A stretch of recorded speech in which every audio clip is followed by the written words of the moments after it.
For thousands of years, elders and knowledge keepers have used stories to educate future generations. Stories and words can help heal our hearts and make Mother Earth a better place for all people. This is Healing Hearts. Hello everyone, I'm Tracy Koga and welcome to Healing Hearts. Well, there is a special bond between grandparents and grandchildren. Grandparents are like the keepers of the family history, the cultures, and traditions. They tell the stories that pass down to their grandchildren and for generations to come. So tonight, we will see if tradition and culture can prevail over technology, social media, and everything that's out there in this world today. So let's begin the conversation on Healing Hearts. Okay, so let's bring in all of our special guests tonight. We have Clayton Sandy, our knowledge keeper, co-creator of Healing Hearts with his handsome grandson, Kieran Marsden. Welcome to Healing Hearts, Kieran. Your grandfather, I know, is going to be talking a lot tonight, but I want to hear from you, your thoughts and comments too. Just a joke. And the lovely Perla Havati, good to see you, Perla, again. We ran into you and you were on our anti-racism video for the city and you spoke so eloquently and so from the heart that I really wanted to have you back again, Perla.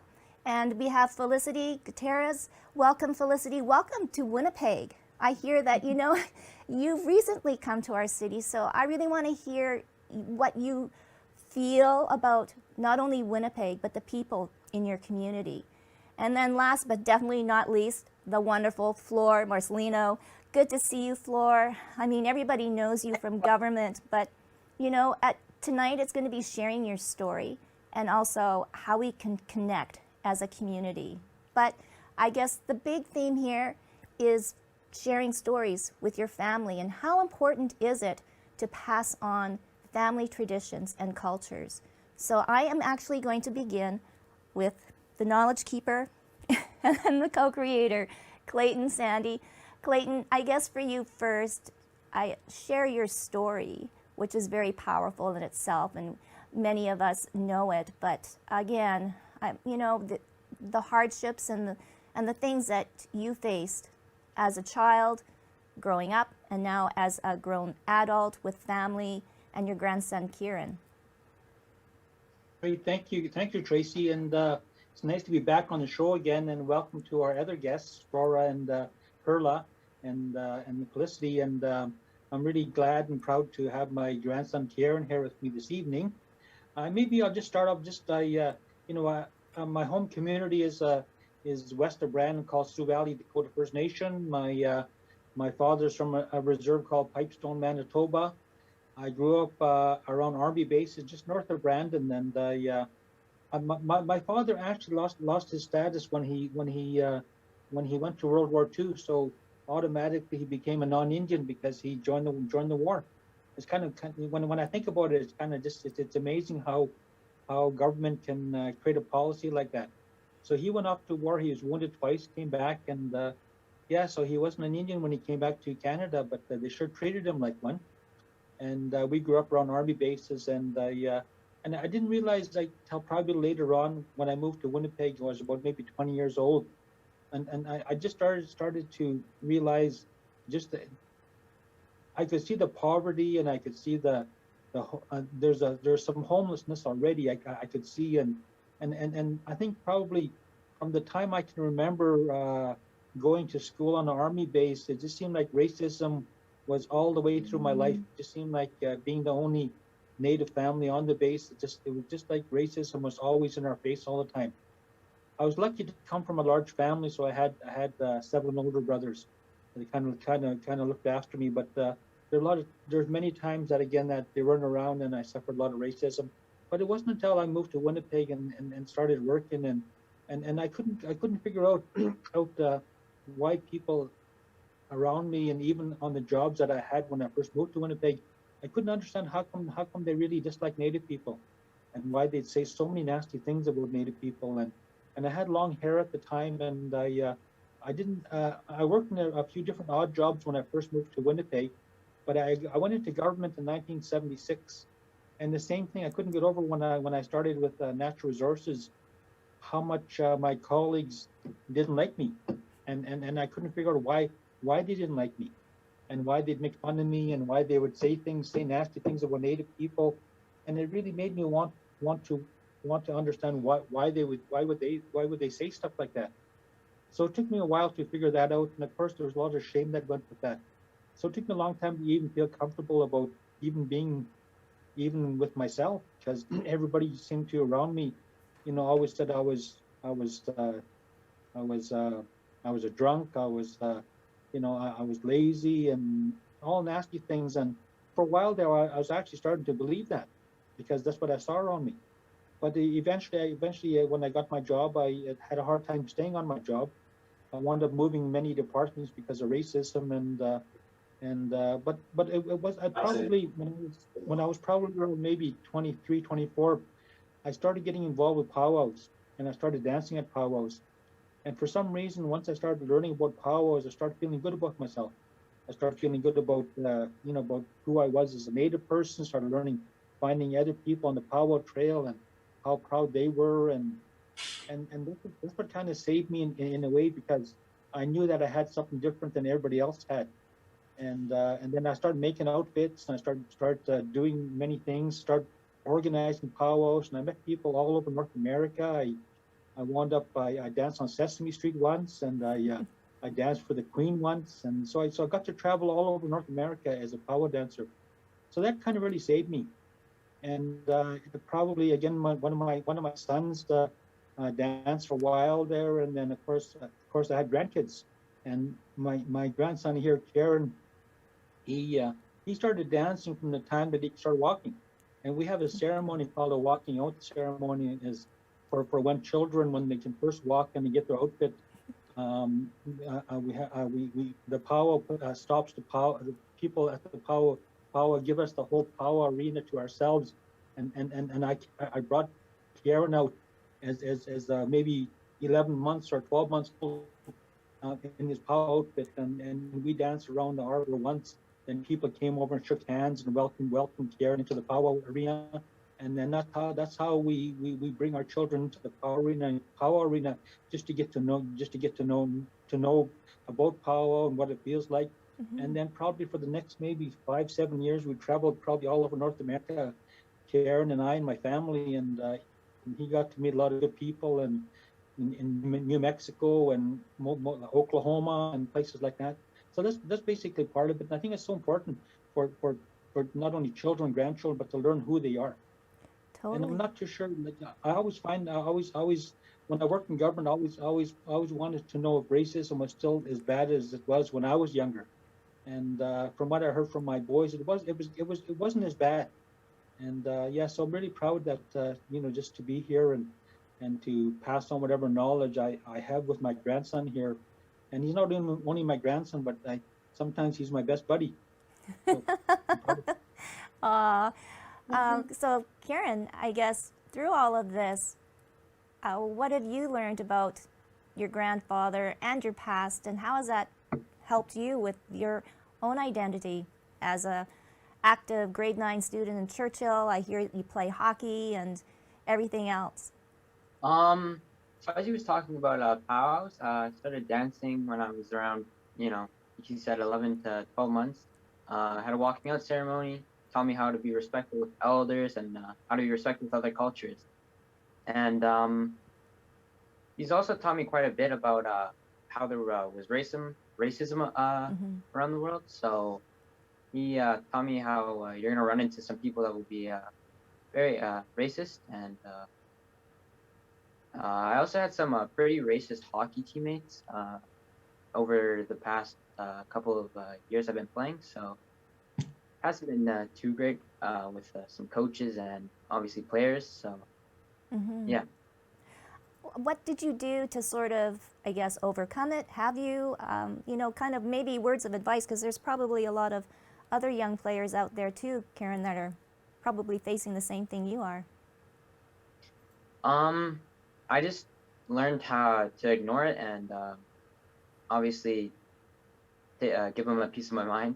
So I guess you get that from your granddad too, huh?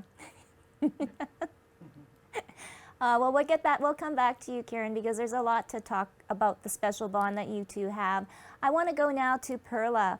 Perla Habate, I mean, you've done so much in the community, and maybe Perla, for you, obviously share your story, but more importantly, how in the Filipino community it is so very family oriented, and to support each other, and how important it is to keep your identity of who you are. Thank you, Tracy, and thank you for having me here. Um, I'm so glad I'm here in Winnipeg because the community we built of the Philippine community here in Winnipeg is very pronounced because it's not a very big city. And you can feel our presence wherever you go, wherever you turn your head. Either you hear the language being spoken or you'll see, a Filipino face around you.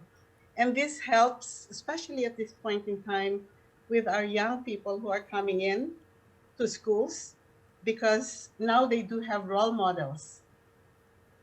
And so it is easier for them to accept their identity as Filipinos. Whereas when I came in 76, and then I started working with Winnipeg School Division in 1984, I saw the struggles of the young people who were in school, because they were new. They're, obviously they came from another country because of the color, because of their looks, because of the way they carry themselves. And a lot of young people were so confused. They didn't know whether they'll own up to who they are. A lot of them were caught up in this struggle, and some of them were identifying with what they see on TV. Mm-hmm. And so, in a way, it is so good that we have a strong community now, so that the new immigrants who are coming in, it's a lot easier for them. It sort of paved the way for them. And I, for one, when I came in 1976, I came with 92 girls coming from the Netherlands. These were young garment workers hired there, but our contract was cut short. So I had to look for a country where they can exit to. And Canada was the country that we chose. And at that time, the garment industry was flourishing. So I was able to get 92 girls into Canada, into Winnipeg. And in 76, everything was, not like this. It was kind of a small city, and coming from Manila and having been to Amsterdam and coming here, that was a big shock for all of us. The silence, it's so quiet, and you hardly see any movement after 6 o'clock in the evening. And you still do. Yes, so I guess we survived it by, keeping each other company, and pretty soon we were able to create a life for ourselves. And our way of sustaining ourselves when we go to different countries is we create a family-like atmosphere around us. Mm-hmm. So we choose the people that we relate to, and then if we feel good about the relationship, then we have a mom, a dad, a grandma, a grandpa. I mean, we assign them these roles. And that's what happened when we were in the Netherlands. We had opas and omas within 3 months.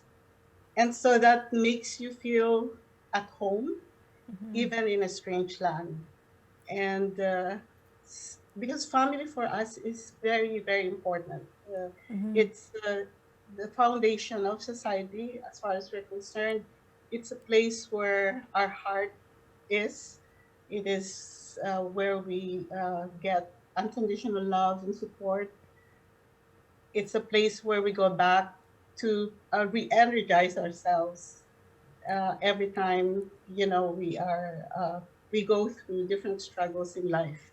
I, for one, have always been away from home. I'm the prodigal daughter, because as a when I graduated from high school, I went to the big city on my own. I was, put in a boarding, in a residence, went to school. When I graduated, I went to another city to work, and I got a job where I had to cover 11 provinces. So for every travel that I did, every place that I visited, I had created circles of friends. And I always refer to it as my opportunity to develop myself, picking up all the good things that I can from each one, enhancing who I am. And here I am now in Canada, here in Winnipeg. We can't choose a better place because of the diversity that we have, because it's a gift. It's something that makes one really complete. You Other people would go travel abroad to meet other people, whereas here in Winnipeg, they're all around us. We get to enjoy them. We get to appreciate the food that they have, their culture, and it makes for a beautiful place to live. Oh, wow. Well, we all certainly feel your love right now, Perla. I mean, those were just such amazing words, and I think it has a reaction on Felicity here. So I'm going to go to Felicity because you were smiling away and nodding your head. And yes, again, you've just recently come to our city. So share, first of all, your story on how you came here and what life is like for you now. Yeah, for sure. So yeah, I do identify with a lot of the things that Tita Perlo mentioned about, just being an immigrant here. So our journey to Canada really started in 2013 because my grandmother, she lives in BC. She's been here for quite a while now. She was nagging my mom to come here because she was like, oh, there's better opportunities here compared to the Philippines, and which was true. And so to stop her nagging, my mom decided to just go with the process. And we really weren't expecting anything. We were like, if we get accepted, then we get accepted and we go. And if you don't, then it's fine because like we did have a quite established life in the Philippines. We were quite comfortable, and but there was also there's just that chance out there. So we just let it be. And then in 2015, I think. We got a letter from the government saying that we were approved and we had to do all of these medical processes to get in, and we reached a point when we thought we were actually not coming here because the process was so long and arduous, and it was just such a pain. But here we are. So in 2018, we actually managed to land in Winnipeg. So we got here through the provincial nominee program. I believe it was through my father's god sister, so she was her sponsor. But unfortunately, she didn't have any room in her house, so we stayed with someone, with a friend of my parents. So when we landed here in 2018, I was 15 years old then. We spent, I think, a month at my parents' friend's house, and then we found an apartment, and eventually my dad was able to get a job. So in terms of adjustment, like physically moving in, it wasn't that hard. Like we got settled within a month, and but really the shift that we had to make, the adjustments that we had to make were mostly of the mental sort. I had never been so lonely in my life.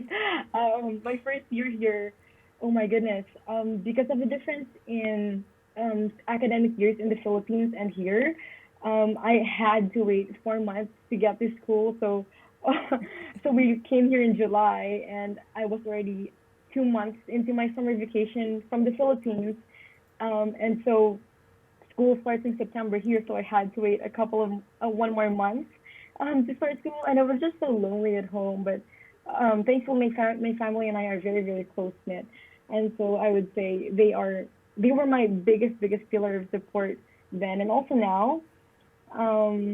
But yeah, when I came to school, I didn't find any like there were some difficulties in terms of language because I did speak English in the Philippines. I spoke it with my friends, I spoke it at home, but it was always mixed with Filipino, and so a lot of the vernacular here was foreign to me. I didn't know most of the words that they were talking about. Like for example, I remember my friends would talk about Rice Krispies, and they would be talking about like the bars, and I had only known of the Rice Krispies cereals in the Philippines, and so I would be like, I had no idea what they were talking about. So that came with time, obviously, um, and now I do understand more, I guess. Um, and in terms of making friends, I would say that it also took a bit of a while. I spent a lot of lunches at the cafeteria alone, or in the library eating by myself. But eventually, I did make some friends. Most of them are Filipino, because you do flock to people who are similar to you. I think that's just normal for human beings. And I think it also really helped that I tried to get into as much extracurricular activities as I could, given the fact that we didn't have a car. So I was very limited in my opportunities.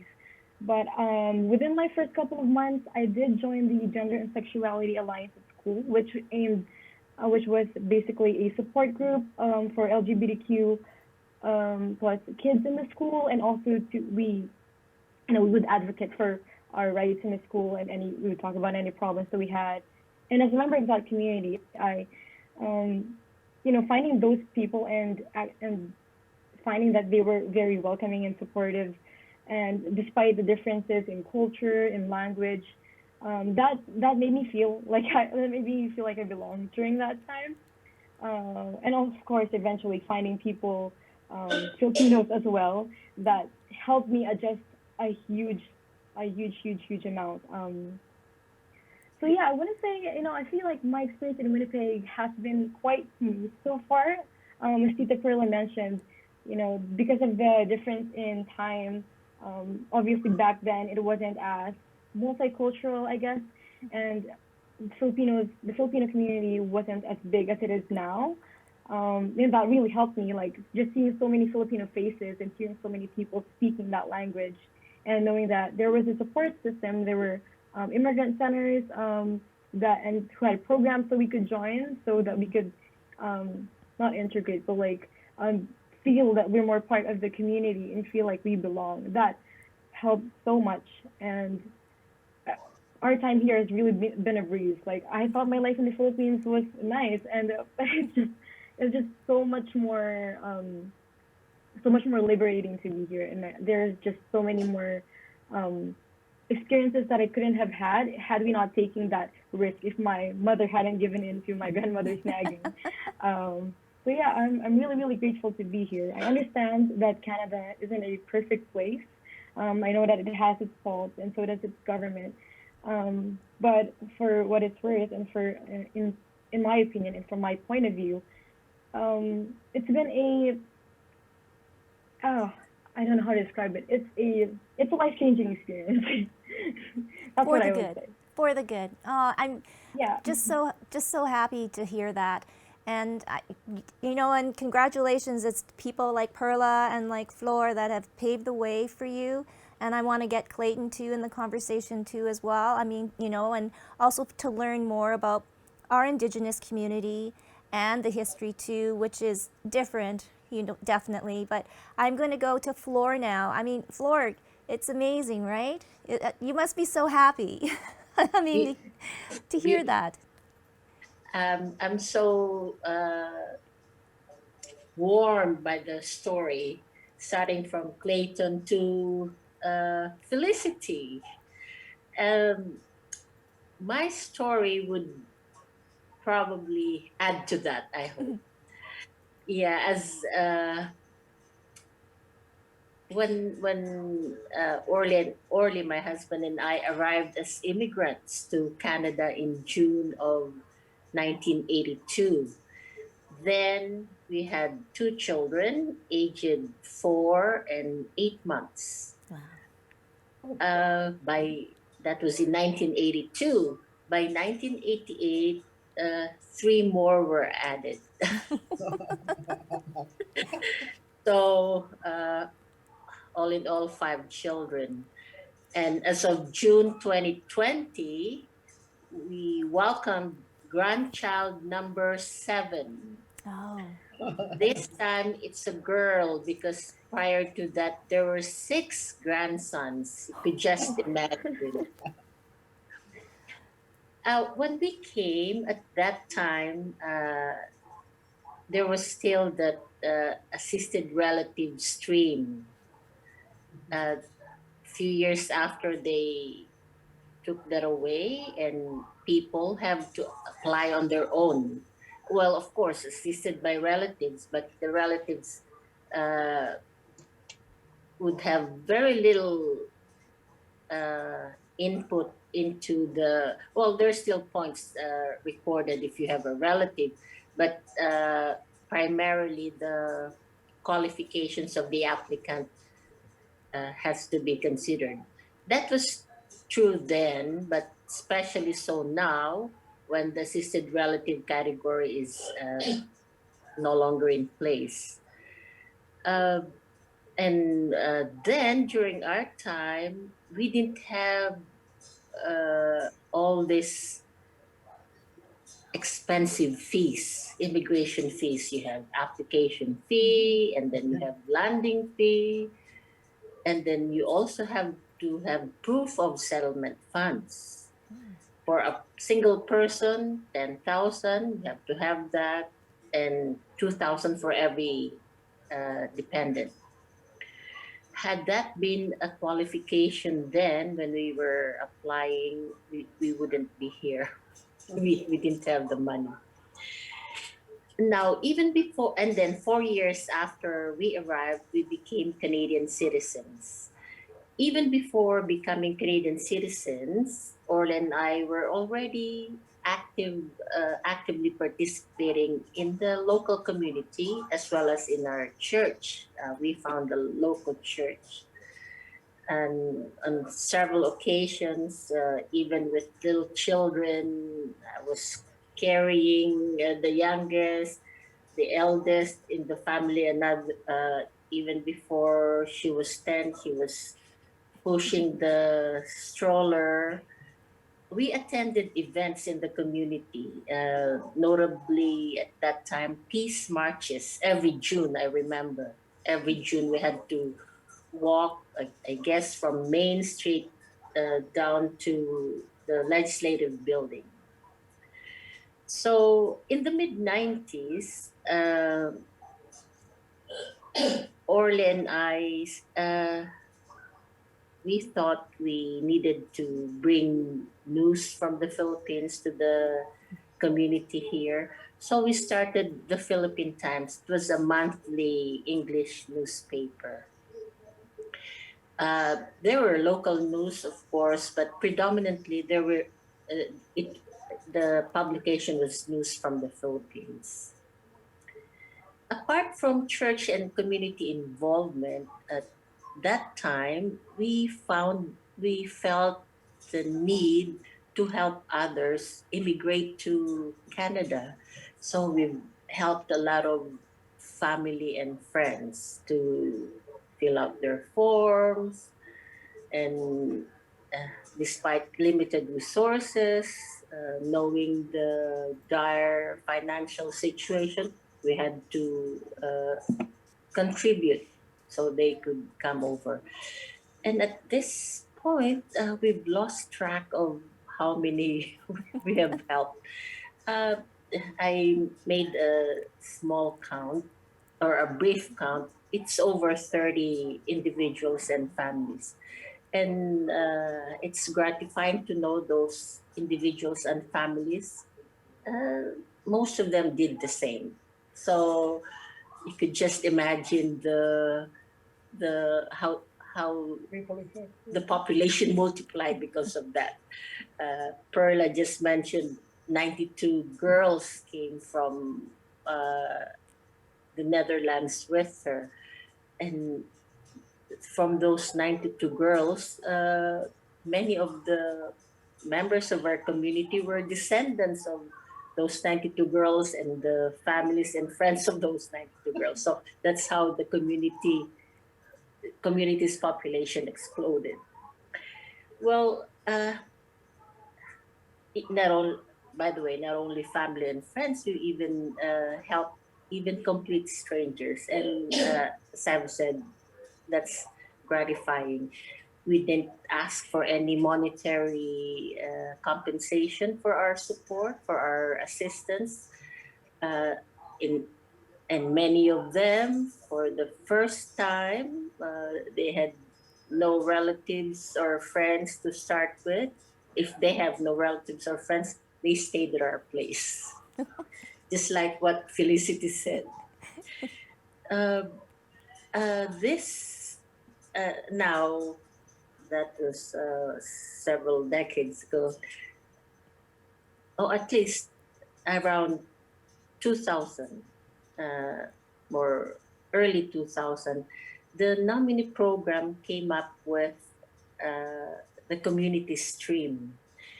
Before that, we could only help one individual or one family at a time because it's just one family, our family. So I proposed to our local church, what if we join this community stream by the Manitoba nominee program? So I prepared the uh, plan of action, submitted it to our board, it was approved, submitted it to the bureaucrats at the nominee program. They approved it. And in one sitting or in one submission, we were able, through the community stream, sponsor 10 individuals or families. So, and some of them weren't even personally known to us, it's just referred by some acquaintances. And they're all here now, beautifully settled. They have their own houses, enjoying good job. The children all attended school. They're doing very well, and we're very happy. That's more than compensated for all our efforts to bring them over.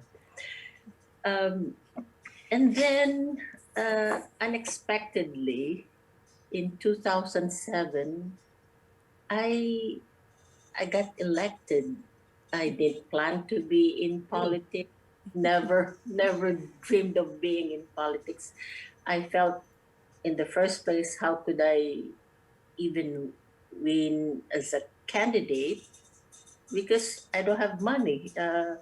Our salary is just enough for the family, and I thought, like, south of the border and in the Philippines, if you were a candidate, you have to have tons and tons of money. So it never occurred to me to be in politics. Uh, but then the premier then, Gary Dewar, sent his chief of staff one afternoon, along with two other Filipino leaders, and asked me to run. And I said, no, I cannot be a candidate. Besides, you already have a candidate. There was a nominated candidate already. But anyway, make a long story short, after knowing the story and after realizing the party will not have a candidate because in 2 days from that time that they approached me, the deadline for submission of candidacy will have happened. So I said yes, and they say the rest is history. I won overwhelmingly, and with that election, I made some history. I was the first woman of color to be elected to the Manitoba legislature, and then also the first woman of Philippine descent to be elected in any parliament in Canada. Uh, so a lot of is I should be uh, doing the best that I could, being the only female visible minority, and I tried my best. In 2 years, after 2 years of being elected, I was appointed to a cabinet position. Again, that was a first because there never was a member of cabinet from the people of color in Manitoba. and I served as Minister for Culture, Heritage, and Tourism. And in that capacity, I became friends with many First Nations, and also with my stint as Minister of Multiculturalism and Literacy, I got involved with the multicultural community. I'm so thankful. My circle of friends exploded, and from different ethnicities, and especially with First Nations, Métis. And to this date, I'm very grateful learning about the history that if it were not for the hospitality and kindness of First Nations, the Selkirk settlers, or even the ones before them in other jurisdictions, they wouldn't have survived the harsh winter. And there would never be a non-native population in Canada were it not for uh, people like Chief Peguis and many others like him who welcomed the foreigners into their land. And so it's a beautiful story of hospitality and kindness. No community, no individual will flourish by themselves. If it were not for this kindness. So I think we should be great. Not I think I I and my family were very grateful to be here, and will continue to be passionate in helping others, and those who will come later on will realize that folks like Perla, just like what you've said, did pave the way. Well, I'm sure and I hope that you pass on all these stories, Flor, to your grandchildren, because I mean, you have a young Felicity here who's now here in Winnipeg. She has you to look up to, that she now can go into politics. She can be whatever she wants. And that's been, you know, something that for anybody, right, is to have whatever they want. Whatever their dream is, they can have it. And so I'm going to go to Clayton and Karen, because, you know, you've listened now to all of these stories. And I don't know, Karen, if you knew anything about the Filipino community. But now Clayton, of course, it's acknowledgement of the land and of the First Nations peoples and all of that. And it's so much of your history, right, that we have to kind of not only learn, but also learn to understand, to move forward, correct? Yeah, I find again, even myself, when I first came to Winnipeg, I didn't know a lot about my own culture. I sure didn't get it growing up, and it wasn't until I guess probably things like traumatic things that have happened in Winnipeg that I started learning about myself, like Oka in Quebec, and you know, J.G. Harper, and you know, some of the traumatic stuff that have happened you know, in Manitoba, and then I started learning about myself. I started learning about my history, and I started learning about what I didn't know, and it was terrible sometimes, and I couldn't get over how people can treat people the way they have, and it still goes on sometimes. But I find that when my grandparents couldn't speak English, so I didn't learn a lot from my grandparents. I learned a lot about you know, just about gardening. I learned a lot about wild animals and hunting and stuff like that. But and even my parents, I didn't realize that. Well, I knew my parents went to residential school, but my father never shared anything, and he still hasn't shared anything. But my mother, she shared a lot of her experience in Grand Residential School when I was just a young boy, and she'd share all of her stories with us.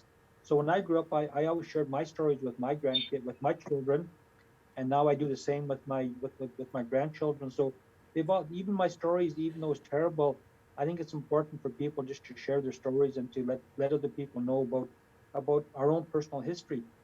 And of course, part of that is your culture and not having your culture. But I find our culture is very very strong now. I find that it's really flourished, and people are starting to all across Canada and North America are getting engaged with their own ceremonies and other cultures. My time in government, I spent nearly 40 years in government. I always joke around. I always say I spent 40 years doing Indian 101.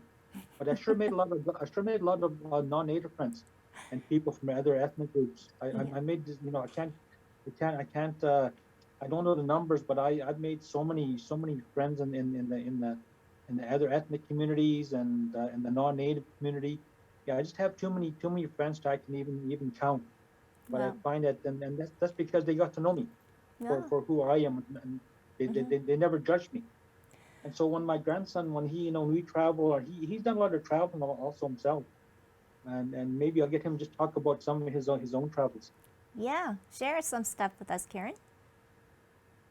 I've been to a lot of places around the world, such as like Mexico, New Mexico, South Dakota, especially in Rosebud, South Dakota. There's a Sundance that happens every year, but unfortunately, due to COVID, we couldn't go for or since last year and this year, unfortunately. But yeah, I've been sundancing for around, or I've been going to Sundance for around 8 years, and I started to Sundance for about a year now. So, kind of maybe So. explain for us a little bit about the dance and what has that, how did you get interested in dancing and what has it brought you, Karen, through all of these years that you've been doing it? Ever since I've been going, I think I've been going for around, honestly, since or for around 8 years, and my mother and a bunch of my other relatives do sun dancing on my mom's side. So last year I saw my younger auntie, Koi. She's only a couple months older than me actually, so she began dancing the year prior to or before I did. So I just decided one year that I was gonna do it, and you basically dance in the sun or like hot sun for the entire day. And there's some people there that actually don't eat for the entire week, Wow. and they don't drink water, and they just dance for the entire week in the hot sun. So, is it kind of like a cleansing for you, Karen, when you do Yeah, it's this? it's like a you're supposed to be sacrificing. So showing that you can sacrifice and see how long you can obviously go. And there's obviously a lot of people that have a hard time doing it, Mm-hmm. and there's a lot of old folks that do it too as well. Old people from all around the world as well. So they'll travel there, and yeah. What has that shown you, Karen, about the strength of the human spirit, and certainly has made you stronger? I think, correct? Yeah, there's a lot of honestly from what I've seen is like really crazy because obviously I didn't do the fasting or no drinking water for the week, but I was there every day to dance in the sun, and but it's hard. It was hard seeing a lot of people obviously sacrifice themselves doing that, not eating, no drinking. So yeah. Oh, that's so interesting. Now, do you share these stories with your friends, Karen? I only tell obviously I tell a couple of my friends, but obviously a lot of them aren't too interested. But yeah. Yeah. And you know what? I think it's time that we start opening up. I'm going to just quickly go to Felicity too now. I mean, of course, you're the new kid on the block when you come to school, and all you want to do is just try to fit in and be quiet and make sure that, you don't disturb anything. But, you do develop a voice, and it's kind of cool. I mean, Karen has developed his own voice doing these sun dances and other things. For you, now that you're going to graduate, what is your voice? What is your inner voice, Felicity, and how has that changed you? For a second, I just want to acknowledge the teachings that Clayton and Kieran have shared. I think that's super valuable. Just sharing things about your culture, not only to people of that culture, but to people outside that culture as well, because it's part of learning about your community.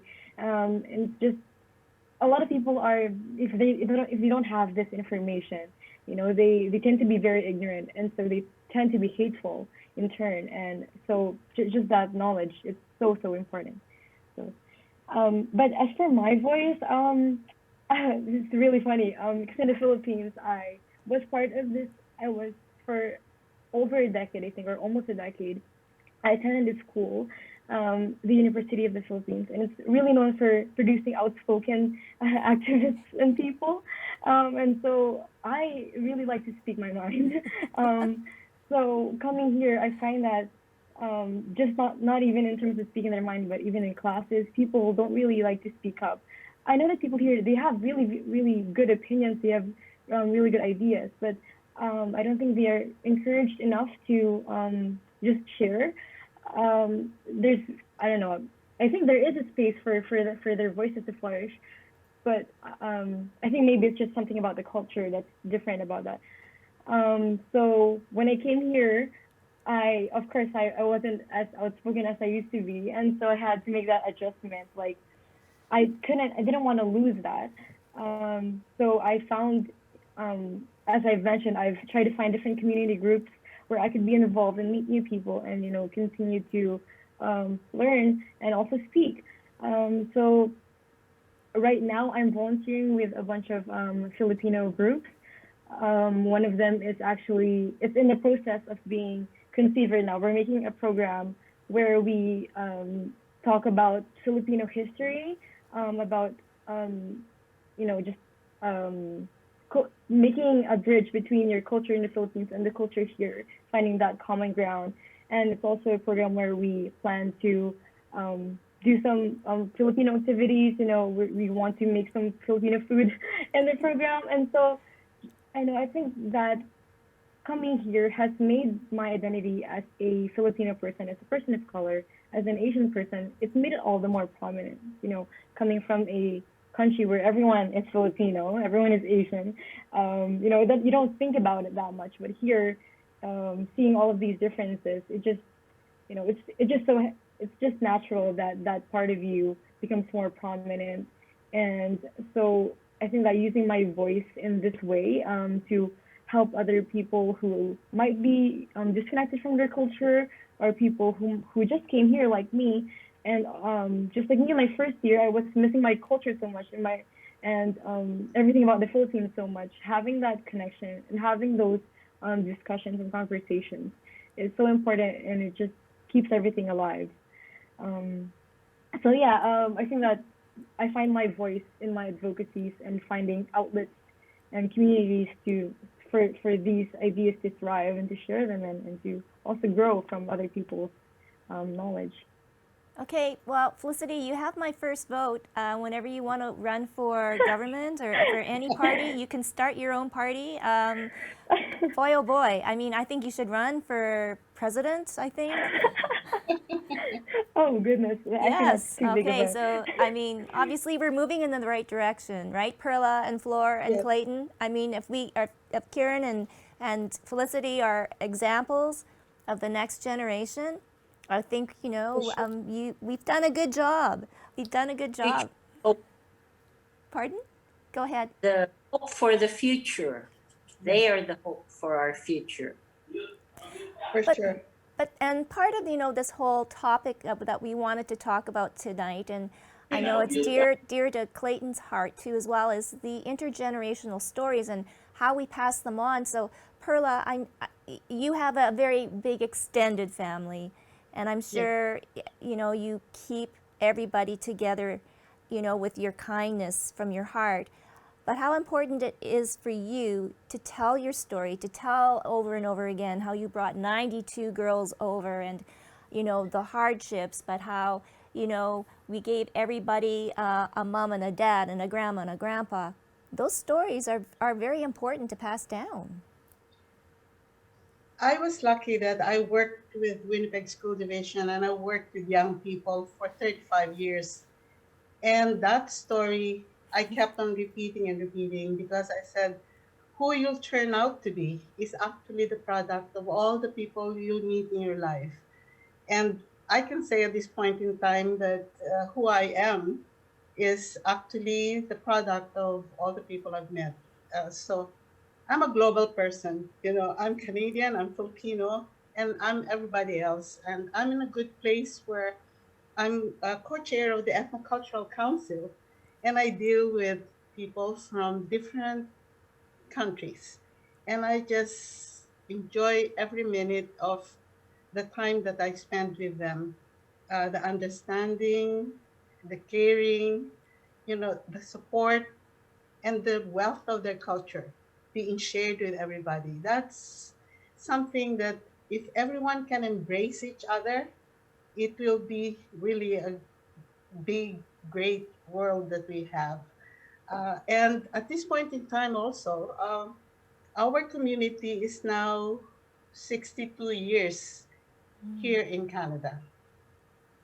And being with the Philippine Heritage Council, one of the things that we would like to do this coming June, and I'm really glad Clayton is here, because we would like to make that bridge with the Indigenous community. And probably I'll reach out to you, Clayton, because I'd like to come up with an event, a joint event that we can have, where we can have the community together. It's just sad that at this point in time we're still on COVID, but whatever means we have to bring about that unison between our two communities, because it's high time our community, the Philippine community, gets to know the Indigenous community who hosted us, who owns the land that we're in, and a greater appreciation of the community. That's one of the things that we'd like to do. It's coming in June, but and I think I've mentioned this with Sandy Cook, and we've talked about it, and it's something that we really would like to make happen. Um, I know these opportunities we have, and I think we're really going in the right direction. Um, there are humps and bumps along the way, but still, we're heading towards the right direction. Wow. Well, it was a good thing that we have this show going, right, Clayton? And you know what? I want to kind of mention to Clayton and Karen, you have and pardon me, but I think a very cool relationship. Not to mention that you've got a pretty young granddad, Karen, that does help the matter. But not too many. And Clayton, let's talk about in the community, in the First Nations community, Indigenous community. Is there that same closeness with grandparent and grandchild? And sharing of the stories and sharing of the history. Yeah, I've often felt that since probably around 1990, I find that there's a paradigm shift in Canada after Oka, and our people started realizing about our own history, and residential schools and abuses were coming out, and I think the Truth and Reconciliation did such a big thing that happening, and the grandparents that I know in the last maybe 15, 20 years that have grandchildren same age as Karen, we've shared our stories with our grandchildren all the time, because we didn't get a chance to do that with the previous generation. But I find it so important, and I find that a lot of the grandparents that I know, they've grown up, their grandkids are grown up in the same environment my Karen has grown up. Like, I quit drinking 40 years ago. I've never allowed alcohol in my house, and a part of my culture about, like, it's very strong. It's important, and maybe my parents weren't able to do that, but I was able to do that and make a difference. And with my children and my grandchildren now, that alcohol and drugs were never part of our culture, which is so important. And what do you think about all of this, Karen? I've just seen what alcohol has done to people, and honestly, it's just terrible to see people that have suffered from alcoholism. So it's obviously not a thing that I'm going to try out.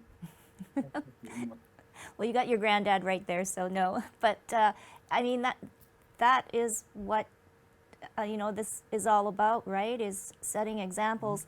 Flor, I'm going to ask you now because, I mean, every culture has had some atrocity or has had some barrier against them. I mean, I'm Japanese Canadian, and we all know, or most of us do know about how the Japanese Canadians were treated after World War II with the internment. In the Filipino community, is there that openness to share not only the good stories, but the bad stories too as well? Uh, in our family, we're open. We share the good and the bad, and I think we have to let everyone know the real history.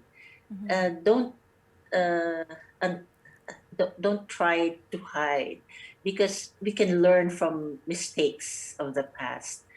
Uh, in the Philippines right now, well, one of the reasons why we left the Philippines in the early 80s, the Philippines was under martial law then, and human rights were being trampled upon, freedom of speech, and the extrajudicial killings, imprisonment of you could get imprisoned or killed if you're criticizing the government. And sadly, that's also happening nowadays. So the Philippines is a beautiful country with so many kind-hearted people, but there are also those who, sad to say, do harm to their fellow Filipinos. I think those stories have to be told, uh, as well as the sacrifices of many who tried against all odds to overcome whatever differences or difficulties that too has to be broadcast. So yes, there are bad stories and good stories, just like in any nationality or any community. But we who are leaders, or who understand who we don't say we're holier than the others, but we do understand the role of decency. We do understand we have to be people with integrity. I think we should lend our voice. We should not just lend our voice, but do the action necessary to correct the mistakes, present and past. Yes, that's something I guess we should all learn.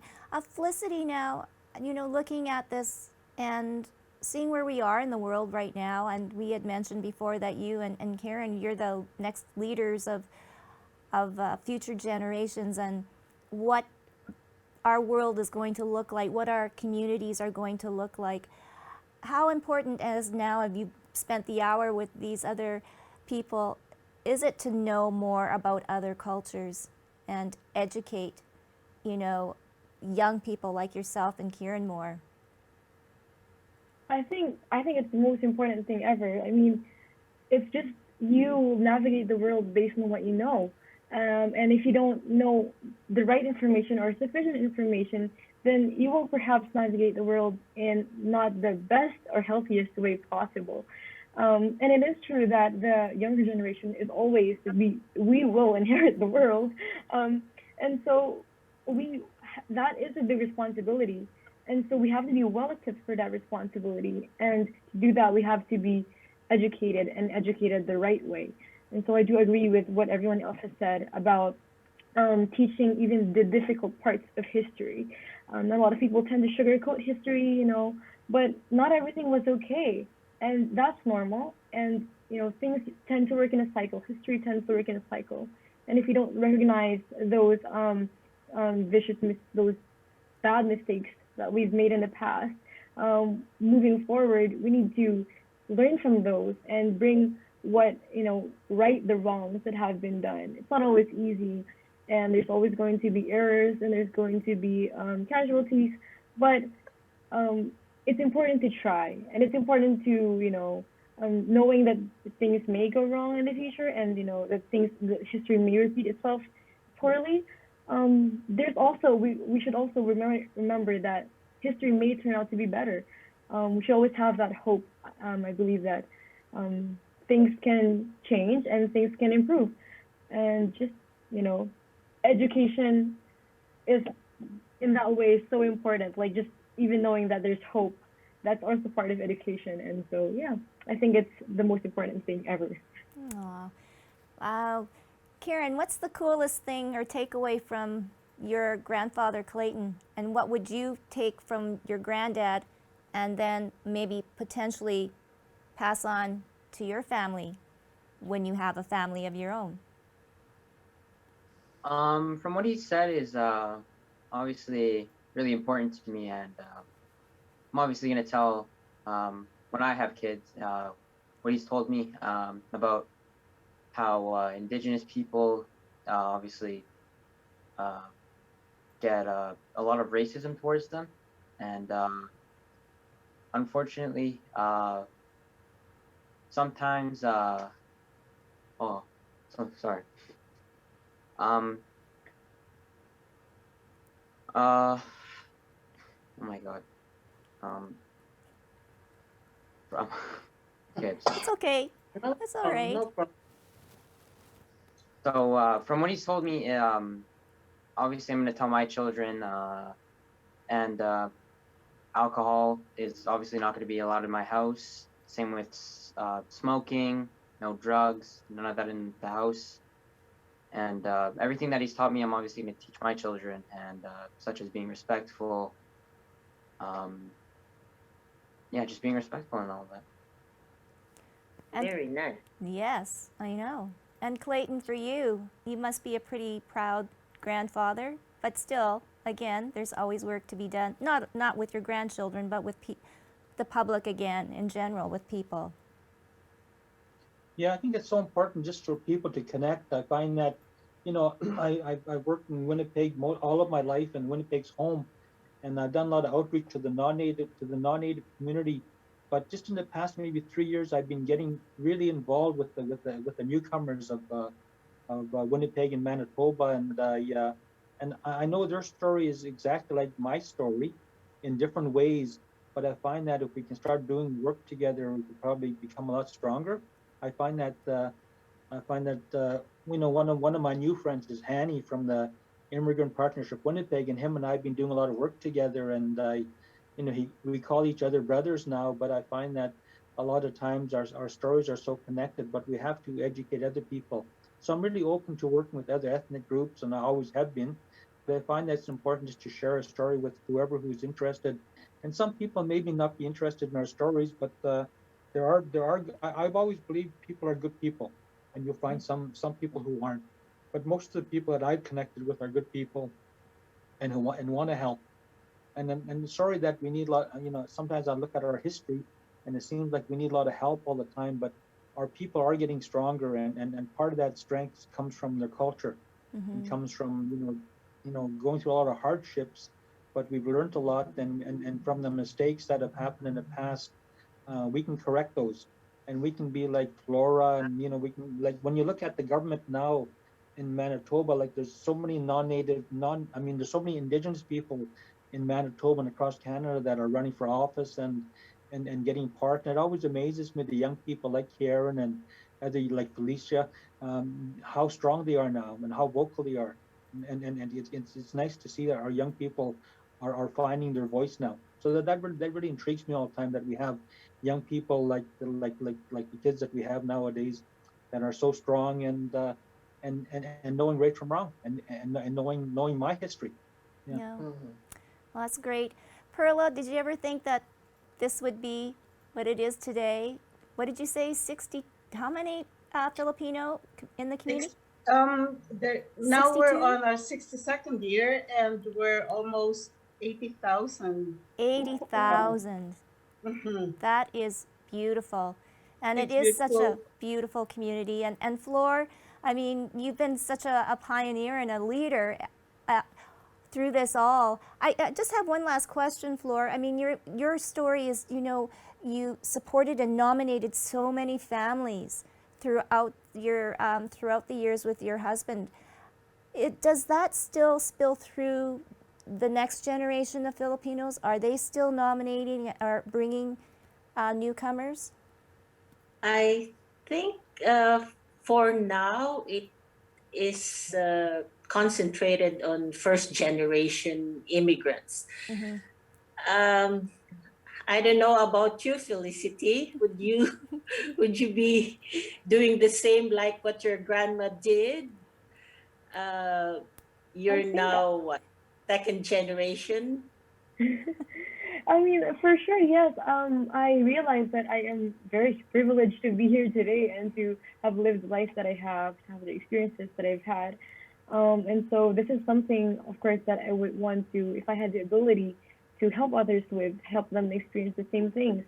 And I know that a lot of people still are, looking to get relatives here because it's obviously life will be better for them here, and so I think that's like Tita Perla said, that is a gift, and it would be nice, it would be great to be able to share that. Oh, wonderful. Then then we can rest easy, so to speak. Even We though can. we'll be gone Yes, wow. eventually, how soon or how late, but if there will be people like Felicity and Karen. what's the name of Karen, sorry, see this moment, Karen? Karen. Karen. Yeah. People like you, you're our hope, and you're role models in your own right. And when you have your own families, we're sure you'll have stable, strong family because of your character and the upbringing that you were lucky to have. So we need more of you, the two of you, so we can, in our sunset years, be happy and content. Oh my goodness. Well, I think we have, I guess, sort of maybe answered the question. I think that definitely tradition and culture does prevail. I mean, definitely is ever present in our upcoming generations. And I just really want to thank all of you for sharing your stories, sharing your opinions, and educating all of us. And this is basically what this show is all about, and also to create new relationships. So thank you, Clayton, Karen, Perla, Flor, and Felicity. It's been an amazing evening. And once again, I'd like to give a special thanks for a partnership with Immigration Partnership Winnipeg and Clayton Sandy, our knowledge keeper, for creating this show. So everybody stay safe and healthy. And we'll see you on the next episode of Healing Hearts on May 19th. Good night, everybody. Thank you, Tracy. Thank you. Thank you. Thank you. Thank you. And I'll connect with with Clayton. Yes, for sure. Thank you. Bye now. Thanks. Bye. Bye Take bye. care.